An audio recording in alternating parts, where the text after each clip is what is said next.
Hinugasan ko na ito guys. Lagain ko na lang. Para ito na lang yung snack namin mamayang mga alas 9, mamayang umaga. Mamayang umaga. Ito na lang yung snack namin mamaya.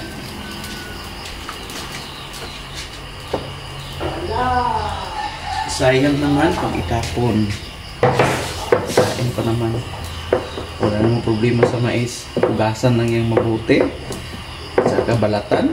At saka lagain. Lagyan na natin kaunting asin guys.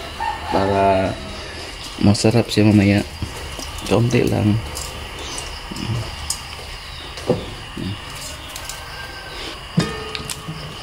Pabukalin lang natin ito. sa Bisaya guys, pabukalon. Pabukalin. Yan na lang. Ay, ito yung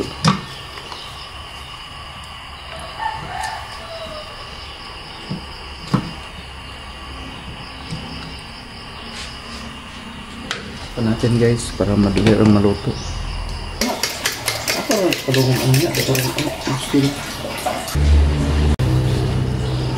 Sakto rin guys, ito na kayo.